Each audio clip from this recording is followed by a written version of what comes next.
Welcome to All Fired Up Radio.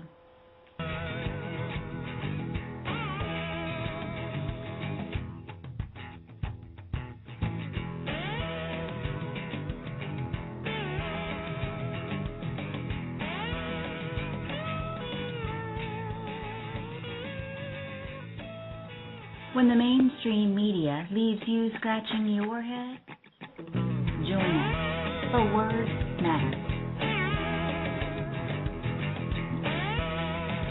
Now your host, Mary Weeks.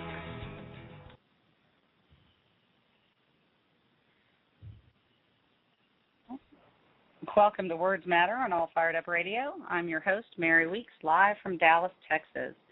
George is producing and co-hosting, really, from the Dallas area as well. How are you this evening, Mary?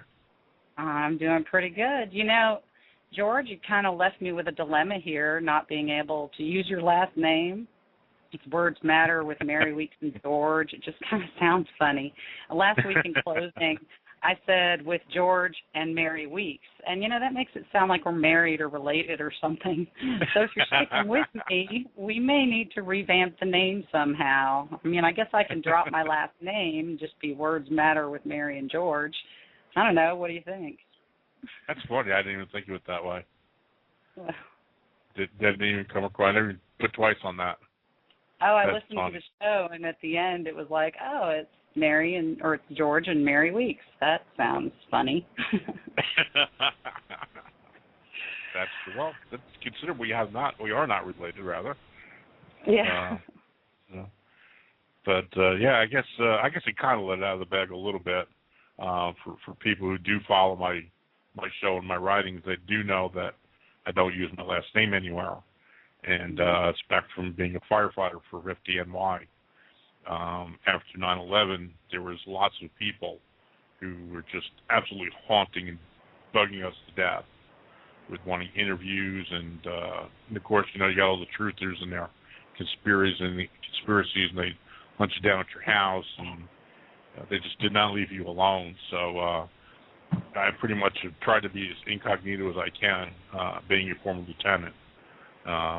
It gets to be a pain, you know. I mean, you do your job, and you get these guys and these half-baked ideas of what they're trying to prove, and they try to drag you into it, and you tell them you don't want to be involved and you want nothing to do with it, but they just show up and they call you, and you change your phone number, or you change your cell phone, but somehow they find you and keep it up.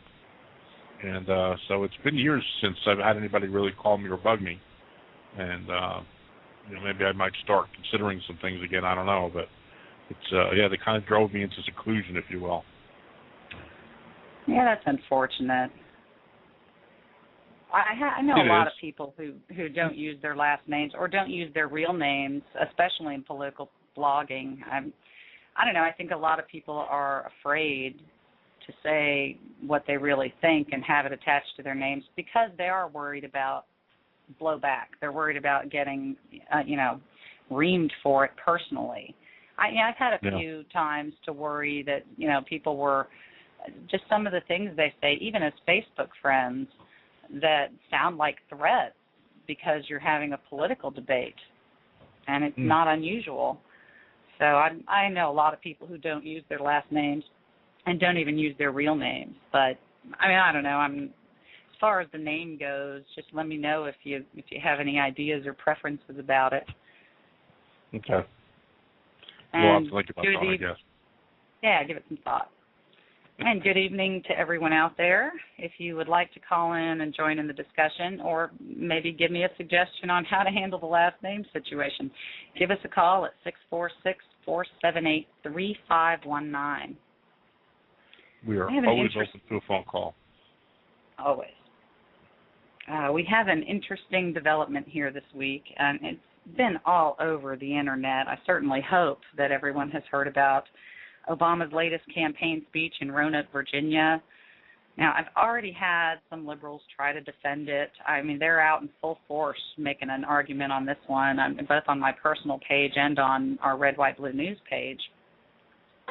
And the argument is, you know, the main argument that I'm seeing is that Obama's statement is taken out of context that it, it doesn't really mean what people are all offended that it really does mean. I mean, they're lying. Whether they realize it or not, they're trying so hard to make an argument for this guy. They're really not. They're wrong. I mean, it's not out of context. He really did say that you didn't build your business on your own. That was his point, that somebody else made it happen. Yeah, and not for nothing, but I'm sorry, we're 3.5 years into this term.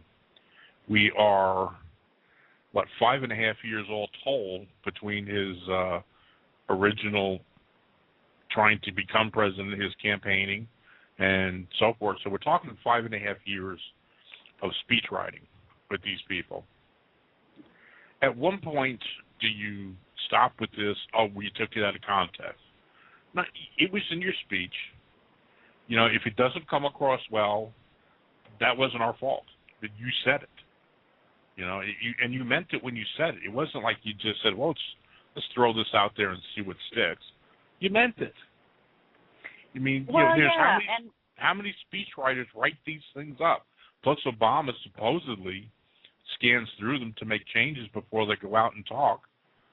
And then he goes and reads them off the teleprompter. It's not even like he's ad-libbing. I mean, it's looked at, it's checked, he checks it, it's put up on the prompter, and he reads it. Well, and I think it's just denial on the part of his followers, on the part of the people who love him and adore him, is they just don't want to admit what he really stands for. I mean, there's no use in denying the actual words.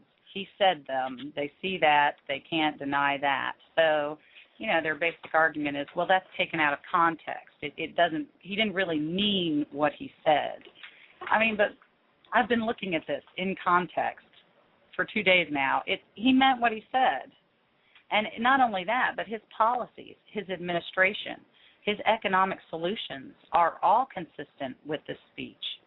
And what's funny is it sounds exactly like Elizabeth Warren. She, a few months back, said the same thing about how your success doesn't just belong to you, and she talked about the roads and the bridges and how, it was like he took it right from her. And the reason is because they have the same ideology, and that is their talking point. That is they're trying to convince you that it's okay to redistribute the wealth.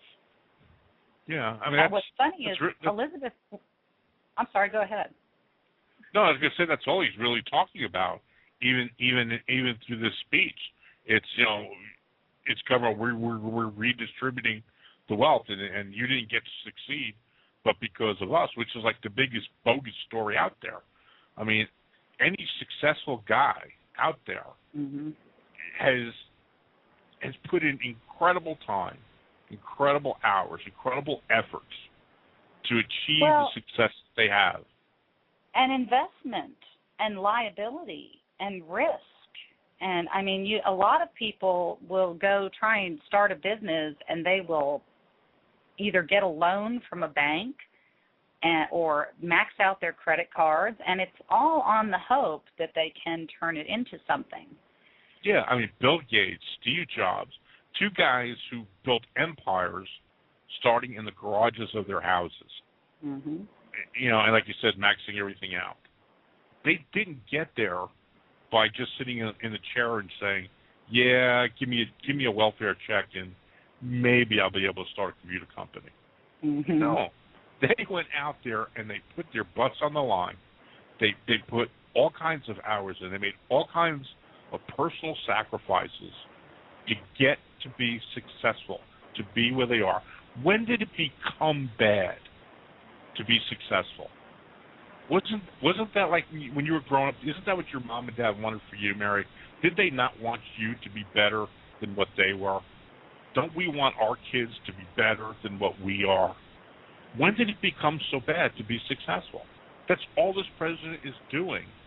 And everything you turn around, I don't care if it's business or anything, being successful is a problem with these people. Oh, yes. And it's ironic, too, because most of these people are very rich. Yeah. Obama, Nancy Pelosi, the millions they have and they made it by insider trading. They knew what was going to happen in Congress. They went and invested in the market. I can't believe that's even legal, but they do it. They're millionaires. They are, and Obama did lump himself in to the rich. He did say, well, these are tax increases for people like me, and how he doesn't need a tax cut. So at least he did put himself in that camp. I hate when they try and talk like they're one of us. Yeah, and you know what, Obama? If you really want to give back, then expand your charitable givings instead of the couple of $100 you're giving. Let's up that up to some tens of thousands of dollars. And instead of taking the loopholes on your tax return, just pay the 20 or 30% or whatever it is tax bracket that you're in. Just pay the tax and don't take any deductions, and that way you gave back. Mm-hmm. He can overpay his taxes. I kind of look at it like whatever he thinks is fair to limit other people to, he should limit himself to it now. Before it's required or mandated, he should be the example that he wants everybody else to be, instead of just padding his bank account. I'm sorry, that's what he's doing, though. Mm-hmm. But, and I don't know, this is all about trying to make his tax increases okay. It's all a justification for it. And no one took his statements out of context. And even though it's only a portion of his speech, even in context, it still says the same thing. So let's listen to the clips so we can hear so everybody else can hear what we're referring to. Alrighty. But you know what? I'm not going to see us gut the investments that grow our economy to give tax breaks to me or Mr. Romney or folks who don't need them. So I'm going to reduce the deficit in a balanced way. We've already made $1 trillion worth of cuts. We can make another $1 trillion or $1.2 trillion. And what we then do is ask for the wealthy to pay a little bit more. And by the way, we've tried that before. A guy named Bill Clinton did it. We created 23 million new jobs, turned the deficit into a surplus, and rich people did just fine. We created a lot of millionaires. And there are a lot of wealthy, successful Americans who agree with me because they want to give something back. They know they didn't. If you've been successful, you didn't get there on your own. You didn't get there on your own. I'm always struck by people who think, well, it must be because I was just so smart. There are a lot of smart people out there. It must be because I worked harder than everybody else. Let me tell you something. There are a whole bunch of hard-working people out there.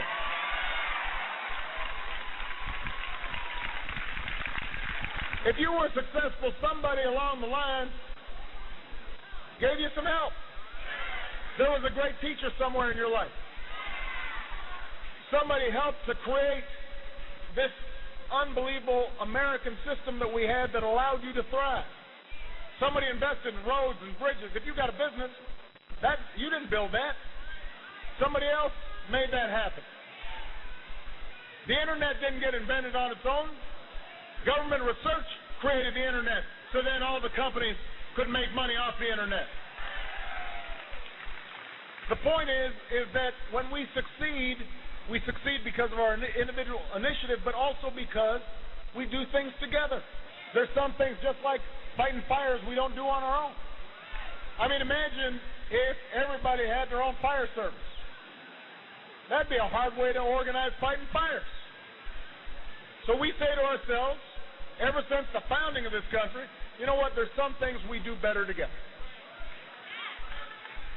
That's how we funded the GI Bill. That's how we created the middle class. That's how we built the Golden Gate Bridge or the Hoover Dam. That's how we invented the internet. That's how we sent a man to the moon. We rise or fall together as one nation and as one people, and that's the reason I'm running for president, because I still believe in that idea. You're not on your own. We're in this together.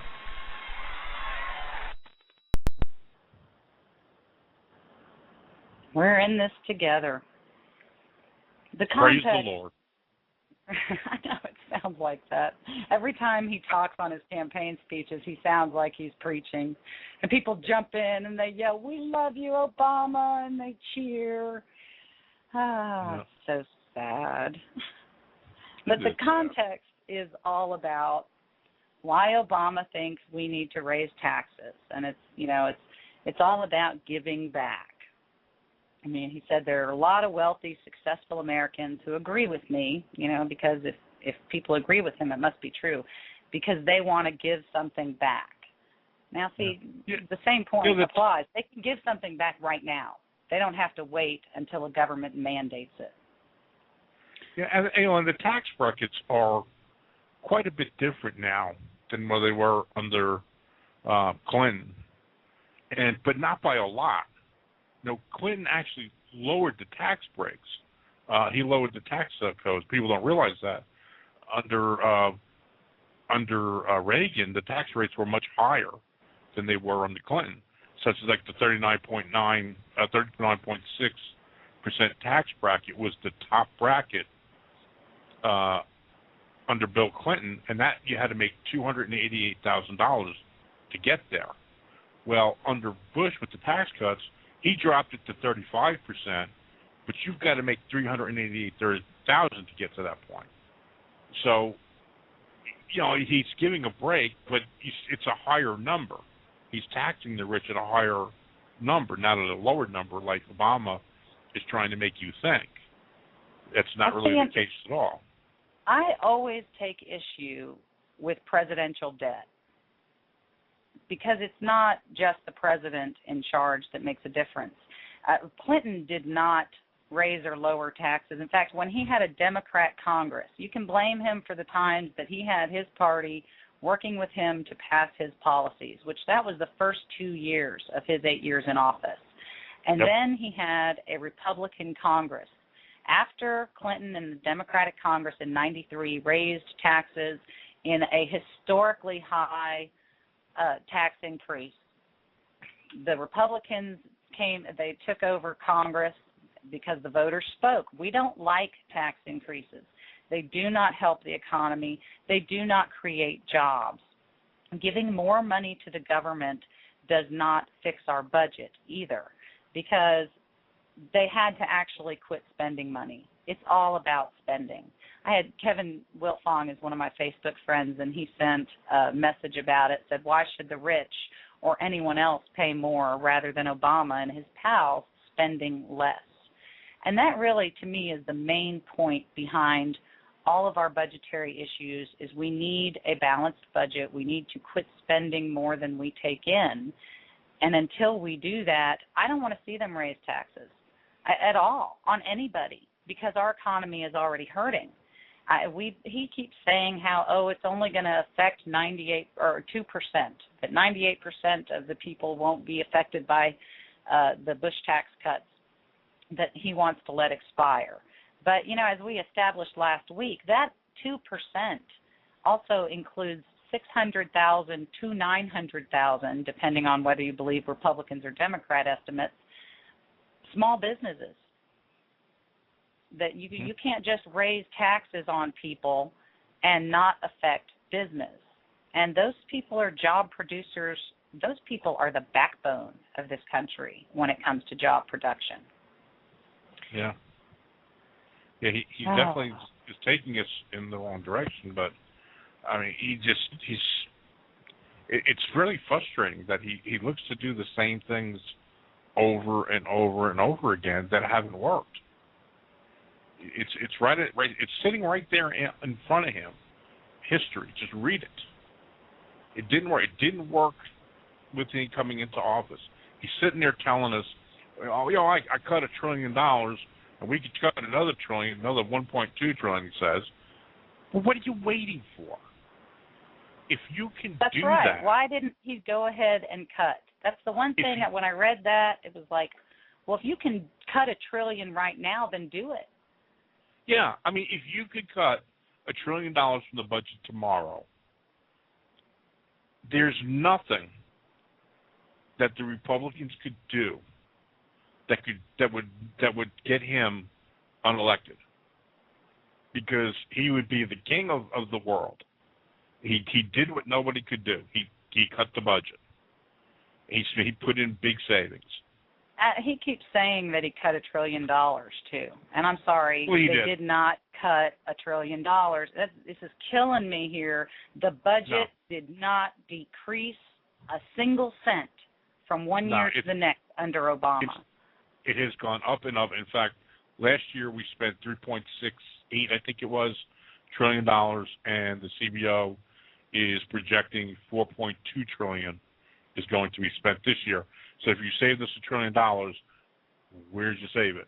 And that doesn't even count all the other things that he supposedly is saving. It's the big budget cut that's coming from the Defense Department, including he's already had one cut there. Now he's got the big one that's coming up, and a few other little quote unquote breaks. He's calling not spending money on the Iraq War a tax cut. That's not a tax cut. It's not a tax break. Well, it's a spending cut. What's funny is we still have $1 trillion deficits. If we lost that, and that's what kills me, is it doesn't matter how much money the government gets, they overspend. So raising taxes at this point is not going to save us in anything. It's not going to decrease the deficit. He's already, in fact, in this speech, I'll have to find it, he actually already made plans for that money. Yeah. He said we're going to build our infrastructure and roads, and we're going to create jobs. Of course, there'll be government jobs. And, really everything he has proposed to solve our economic policy, our economic problems, have been policies that I swear we're repeating history from Franklin Delano Roosevelt.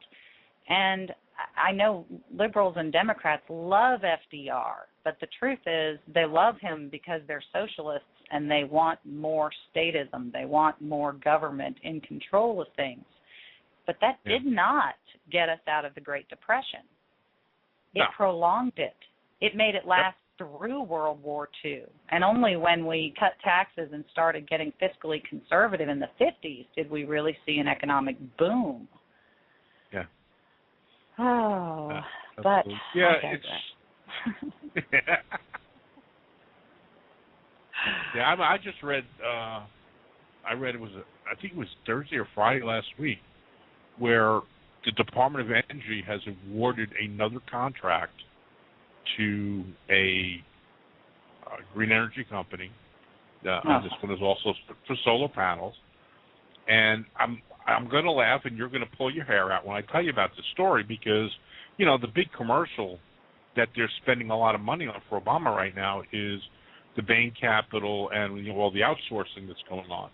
I can't speak for everybody else in the country, but I can tell you from here in Texas, that commercial is like every fourth or fifth commercial is that commercial over and over and over again. Yep. They're spending they're spending tens of millions of dollars on this commercial, which of course is a bogus commercial, but that's irregardless. And then what they did the other day in loaning this, it's a $25 million loan for a company. Now, this isn't a company that could potentially go broke. This is a company that is going broke because last year they lost $73 million. The year before, they posted a loss of $68 million. And so we just want to keep giving this company that's losing all of this money, we go and lend them $25 million more. And guess how many jobs it's going to create for the United States? Zero. I'm going to guess why? Zero, yeah. Do you want to know why? Because the company's in France. The company is in France. It's not even a United States company. So not only it's three strikes. We're already out the money. Why doesn't? Here's what Obama should do. He should go down in the basement where all the printing press or the Fed is, and go into that big safe room where they got all the paper on the pallets. And I don't know if he's still smoking or not, but just take his lighter and just light off the paper and let it burn. Because we're better off with that and burning all the paper so we can't use it than taking this money and spending it the way he's doing it. Well, and what's terrible is this money is indebting us so much. We are laying this on the backs of our children and grandchildren, or we could very well be crashing our own economy and in real trouble in the next few months if we're not careful. But, it's almost like this guy is Brewster's Millions. He's trying to spend the money as that, I don't know what kind of deadline he is or if he gets an inheritance, but it's like he's trying to spend as much as he possibly can. And, it's not even on viable resources. It's not even on something that's going to really buy something for this country. Bruce, it's detrimental. That was perfect. Oh, it's what it feels like. And that's why every time the man talks about tax increases, I cringe. I do not see this Congress, this president, passing a budget, let alone passing one that actually cuts anything, cuts any spending. We have government is going crazy right now. We have the USDA and the FDA raiding farmers with guns drawn. We have all these bureaucrats have somewhere along the way become federal agents with guns and flak jackets, and they're coming in over the stupidest things, over raw milk. The government is out of control, and we can't find anywhere to cut. I'll say start with the EPA. Go ahead, cut them. All they're doing is costing us money and crippling our economy at this point. We are to cut the Department of Energy. We are less energy independent than we were when that department started. How can we justify continuing expenditures on a bureaucracy that hurts us, that just continues to make us less energy independent? It's totally against the point of that department. There shouldn't even be a Department of Education at the federal level. That is something that belongs to our state. And I don't care what they say about, standardized anything. We need to leave it to the local level. We need to educate our children ourselves where we have control of their education, not only as parents, but as a community and as a state. I don't want New Yorkers deciding what my children learn. That is the problem. There are so many ways. There are so many departments we could cut right now. It's outrageous, not to mention millions of dollars, billions of dollars in fraud. Our tax returns. Look at what they're doing with immigration, the illegal immigrants who come here and file tax returns with the ID numbers that the federal government has given them so they can work, and they file dependents that don't even exist or that live in Mexico as nieces and nephews, and they get thousands of dollars in an earned income credit from our public coffers. There is lots of room to cut. And he basically said, we're going to raise taxes, and we'll also, along with that, we'll cut $1 or $2 trillion from the budget. And all I can think is if you can cut $1 or $2 trillion from the budget, do it. Do it now. Quit spending us into oblivion on things that, I'm sorry, I have yet to see a benefit. The benefits that I get from government are from my local and state government. The federal government has not done much to help me. I guess if you can count, they keep the pollution low, maybe, but now they're attacking carbon dioxide, for crying out loud. This is pollution. I thought that was like what plants breathe. But I digress again. Let's get back to the one. Yeah, you mean now that just the money we'd save getting rid of the waste? Just closing the Department of Energy, all these millions of dollars in these loans they give out, we'd be out of the game. Yes, look, when there's a viable energy source, it will be developed because private industry will want to develop it for their own use or for them to sell. Now, the one thing I see that, because I've heard we have these hydrogen-powered cars, and there was one guy, and it's with water. And there's already been one guy who developed some of these vehicles. He did Humvees for the military, and they're supposedly trying them out. And that's the one technology I can see nobody wanting to develop, just because it runs on water. I mean, boy, you're talking oil industry, all the little battery industries now that are cropping up because we're trying to go green and run on electric. These people are now strong lobby interests in Washington, D.C. So I could see them fighting, things that run on water, of course, because they can't control it then, and we can go anywhere. And I really don't think that's what the plan is for us to be able to be mobile. Yeah. Anyway, but let's get back to the speech. So what did he say? Let's see. He said they know that these successful people, if they're successful, you didn't get there on your own.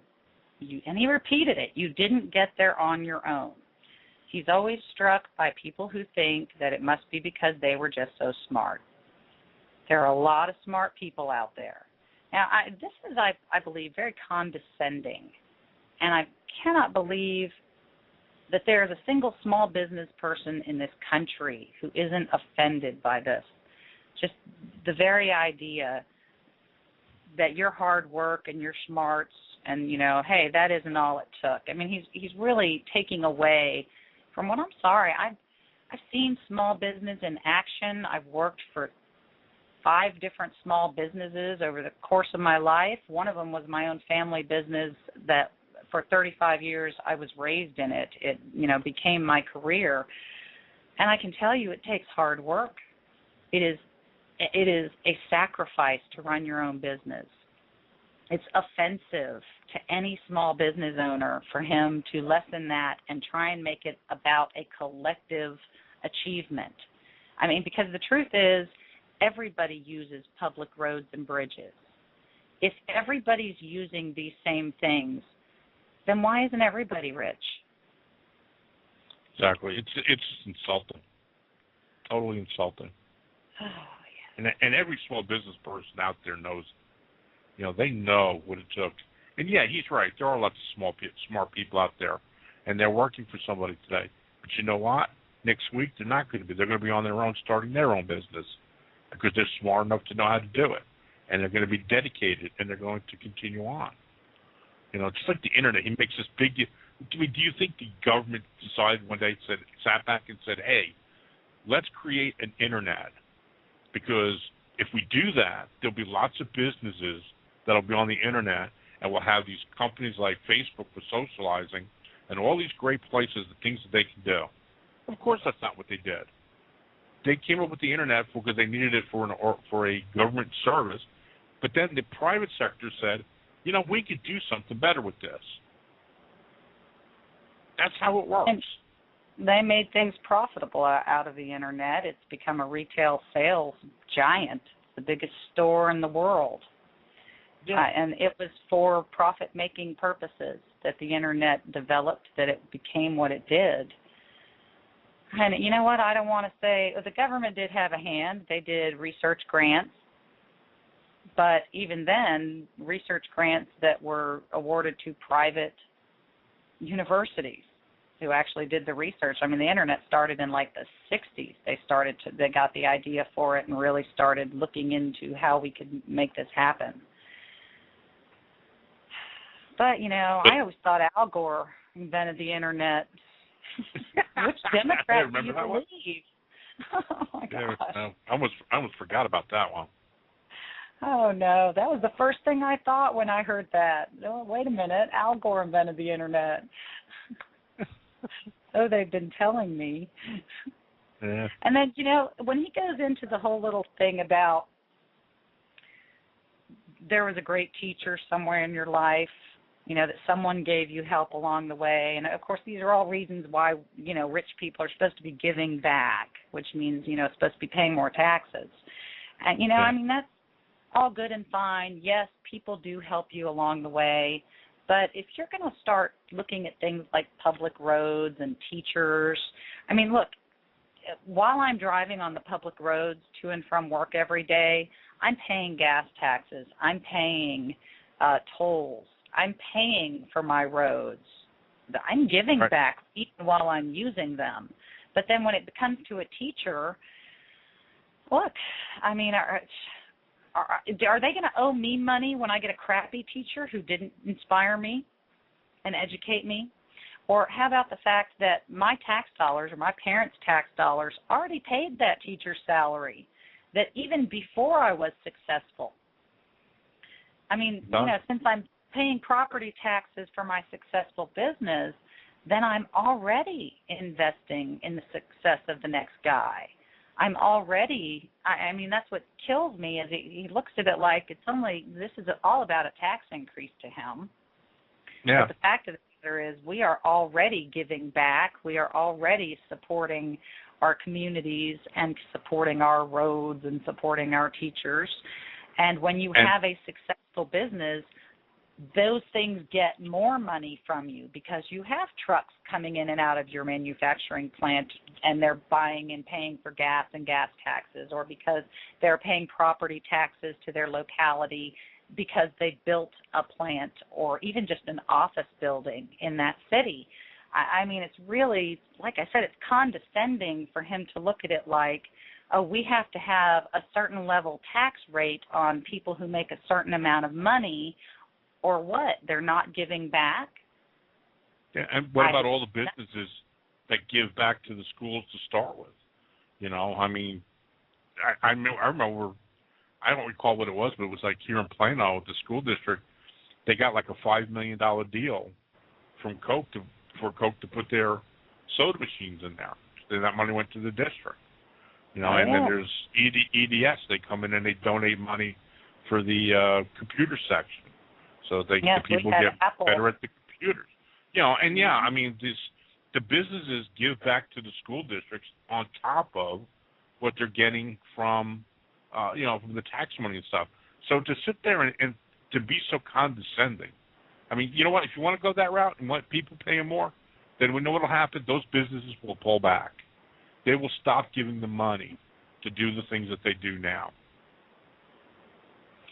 Well, they won't have as much money. I mean, it's really, as far as it's the dilemma is that, they want to raise taxes and have the government take all the money and redistribute it. But in all reality, I would rather decide where my money goes. And if I had the money, there are quite a few very worthy causes that help people that I would love to be able to give money to. Yeah. And what says... And what says the government goes out there and take like EDS, just one of the big companies here, and goes to EDS and says, well, we're going to charge you an extra $1 million a year in taxes. Well, guess what? They're already giving like $6 million back to the community now. Well, they're going to sit back and say, well, you're going to tax me $1 million. I'll just hold on to the other $5 million and do something else with it. If that's all you want was $1 million in taxes. You didn't need me. We're in a small town. I'm in a small town here in Salina, and we get a lot of local business sponsorship for the school, for the kids. Yeah. They go on trips, whether they're band or academic, or the local businesses support it, and these are the small businesses, especially in our area.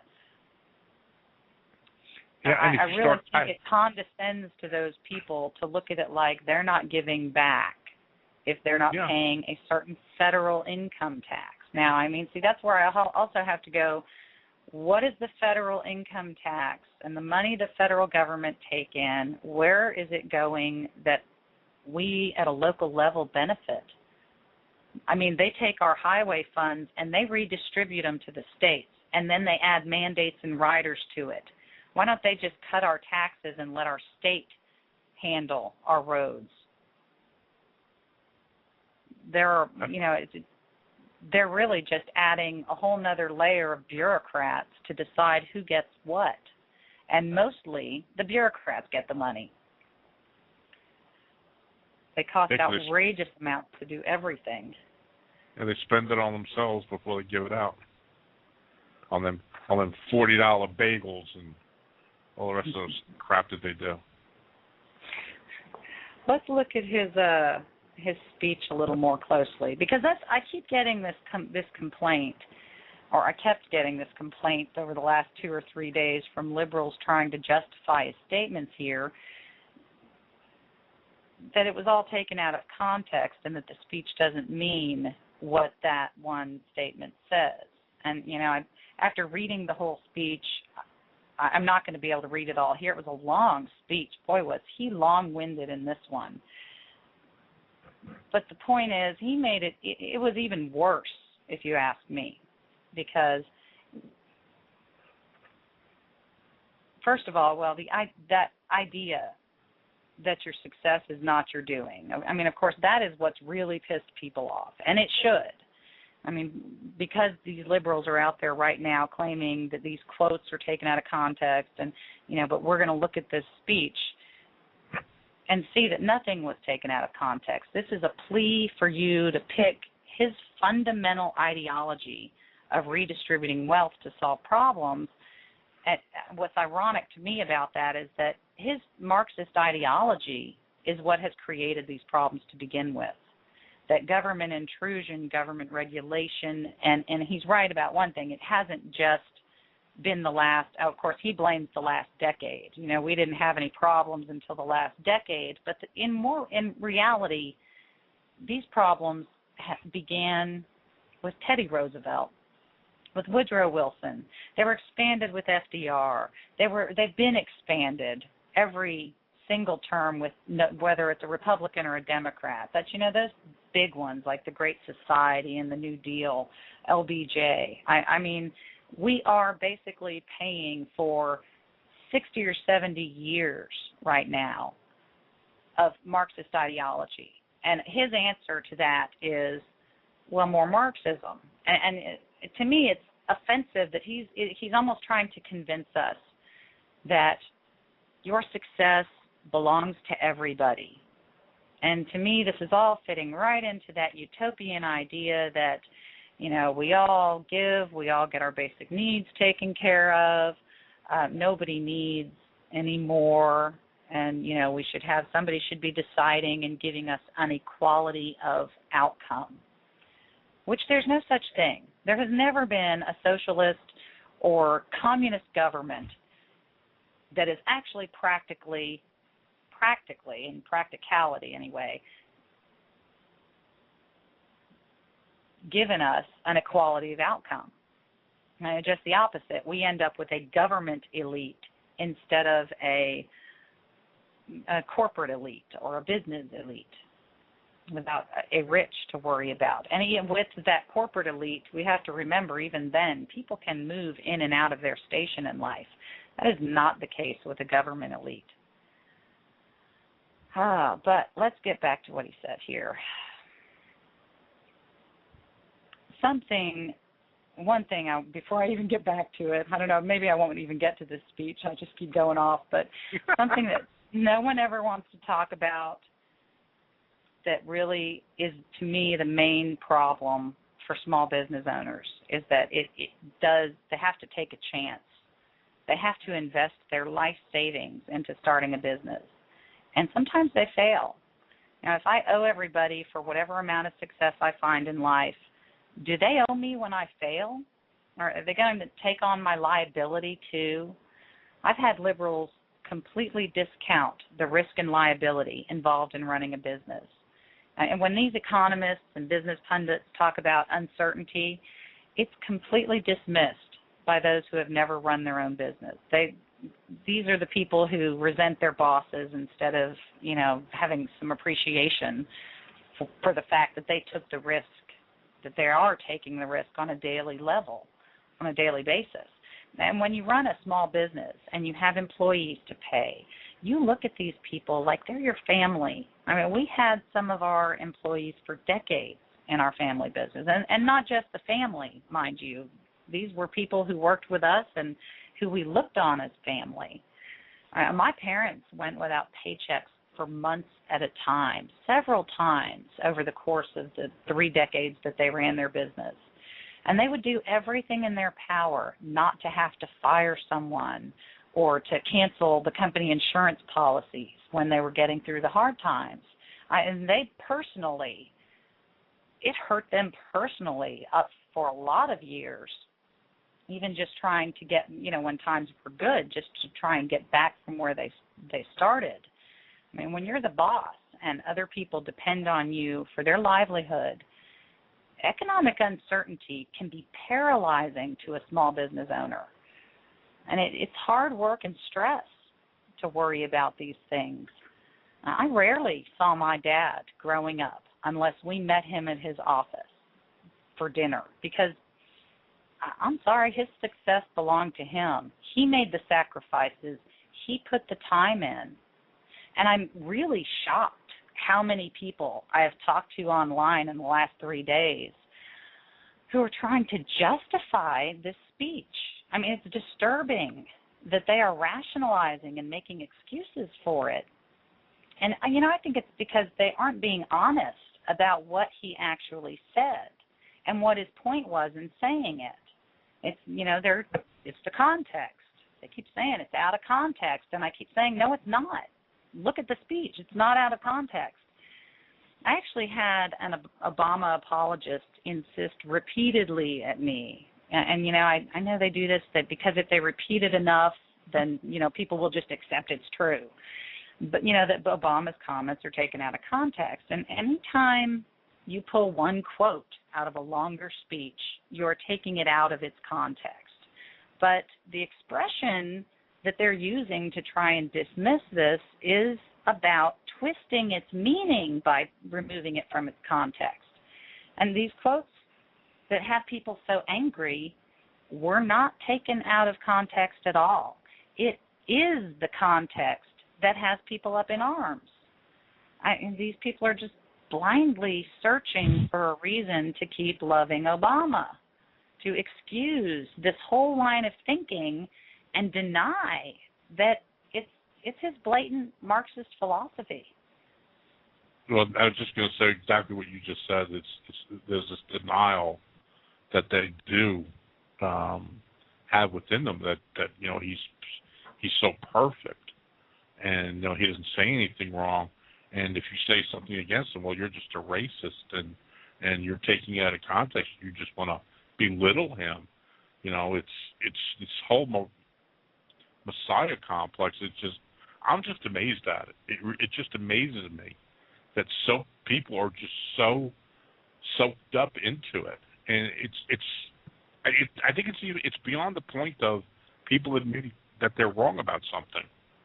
You get those who'll debate you on something, and they just won't admit when they've made a mistake or they're wrong on an issue. And there's those who will back Obama on that. But it's even past that point. I've put questions out there to people recently. I was like, well, if he was a Republican and he had this stance, would you still vote for him? Would you still back him? Would you still believe in him? And they won't answer the question. They'll come up with more spinning and more deflection and won't answer that question. Yeah, and I was wondering what response you got. It's just a blind faith that they'll go down with that ship. Doesn't matter. They're going to go down with that ship. Oh, man, they're taking us down with them. He had, when Obama was speaking, what's funny is he kind of started with all his thank yous, but he goes into this one kind of made me laugh. He said we're seeing more money flooding into the system than ever before, more negative ads, more cynicism. That made me laugh when I read that because it's just so ironic. He's stating a problem that he's guilty of creating. And, the problem was that he said, so I know all this kind of makes it tempting to just turn off the TV set and turn away from politics. And there are some people who are betting that you lose interest. But to me, I'm sorry, have you seen how many negative ads have been about Romney? And it's even to the point where, all these complaints and questions that they have about Bain Capital. Even the New York Times is starting to call him on these little lying smears. It's just so ridiculous. But, and then he comes out in the speech and has the nerve to refer to these more negative ads and how it's making you cynical and, we don't want you to lose interest. And that's what he's doing. That's him. Yeah. I unfortunately, with my health being the way it is, I see more TV today than I have in years past. Mm-hmm. And especially right now, I mean, every time I'm seeing at least 20 to 30 Obama ads to every one Romney ad I see out there.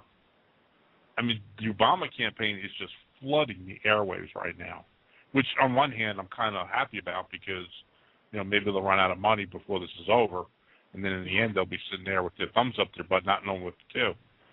And but on the other hand, it's like, you get worried because maybe they're going to get too many people in their camp now, and Romney won't get them out of their camp later. But it's just one thing after another, and none of them. I don't think I've seen one ad that's been honest yet. No, well, even when they talk about the unemployment numbers, you can't believe them. You can't believe them for any of these numbers that they spit out. So when they start asking questions about Romney, question their questions. Even today, the economic numbers for people spending, I mean, we contracted, 0.5%? Or something like that I saw this morning with the consumer confidence. It's horrible. That is a horrible number. That's not even close to being an acceptable number. It's just absolutely horrible number. And the only fail-safe that they had last month that saved them was cars. For whatever the reason, people were on a car buying binge last month, and everybody knew that wasn't going to sustain. And of course, it did, and it's right back in the toilet again today. So every sector, from apparel to cars to heating, it doesn't matter what the sector is.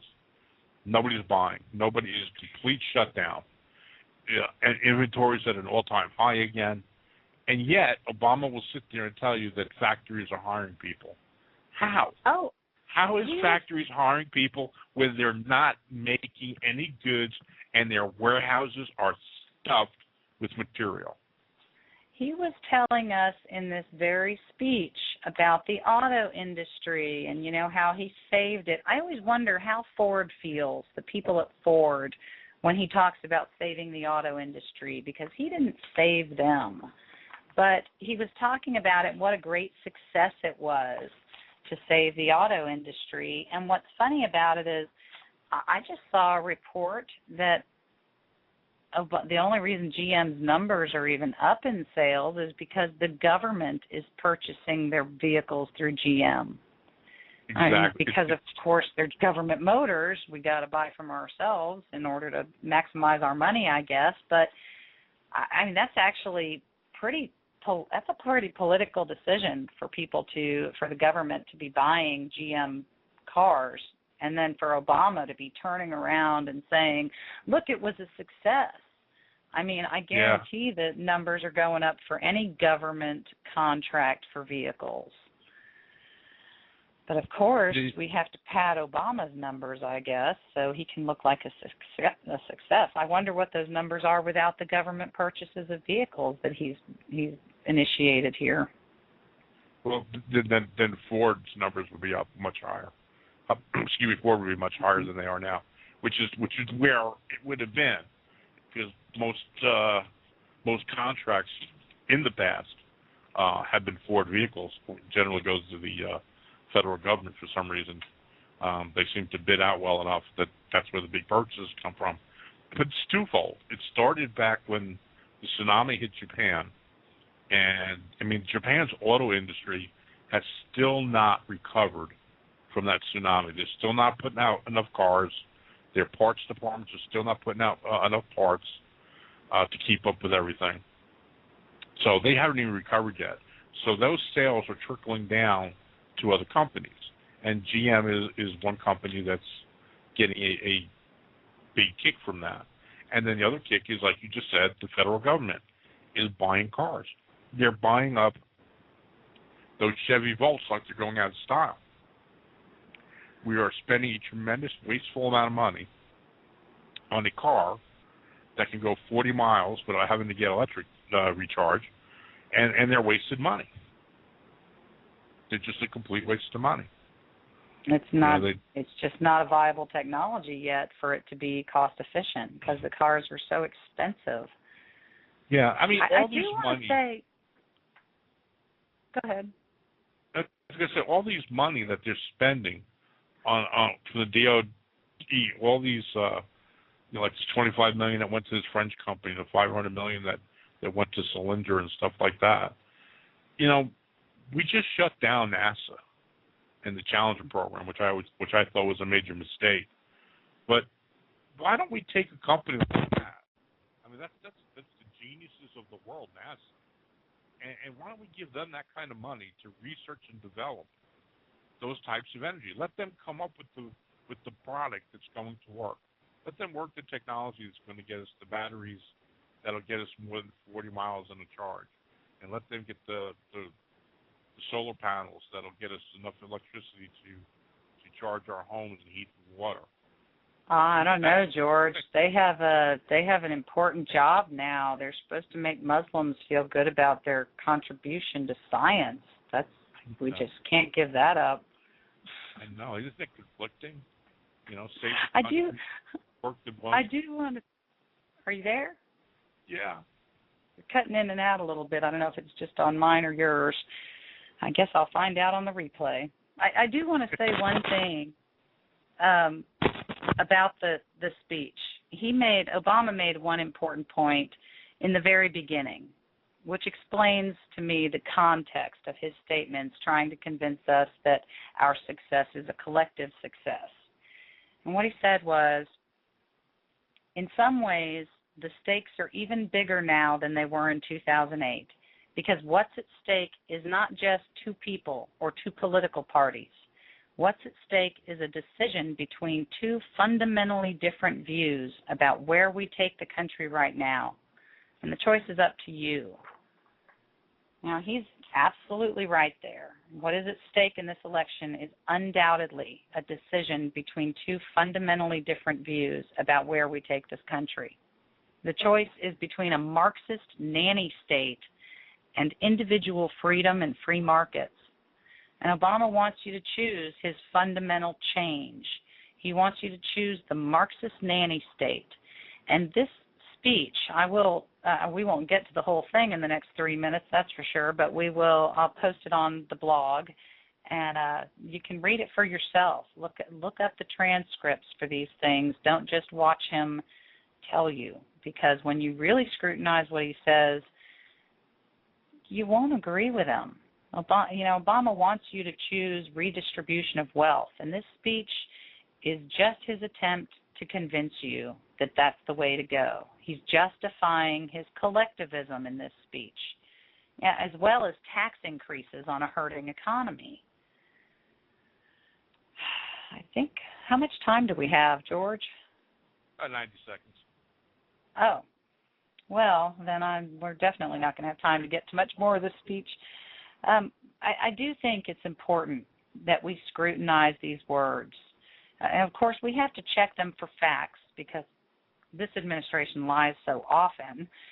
We also have to research his actions to see that his actions match what he says. And usually his promises rarely match his words. But what he's saying in this speech is really nothing new.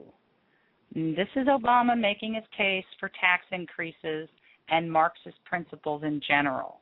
If you were really paying attention in the 2008 election, then you already know this to be true.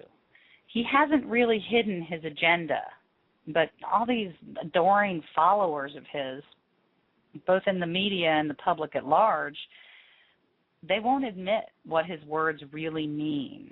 Now, I don't know if they can't hear it, but they won't. And their denial may well destroy this country, if we aren't already too far gone. I hear my music. So you've been listening to Words Matter with Mary and WordsMatter George with on All Mary Fired Weeks Up Radio. is an All Fired Up I will Radio post the notes from original tonight's broadcast. show, and you can To see listen the to video more as Words well as Matter the podcasts, transcript, and I'll go even to leave some notes in for the analysis that I didn't get to. www.allfiredupmedia.com. And that will be at allfiredupmedia.com and redwhitebluenews.com.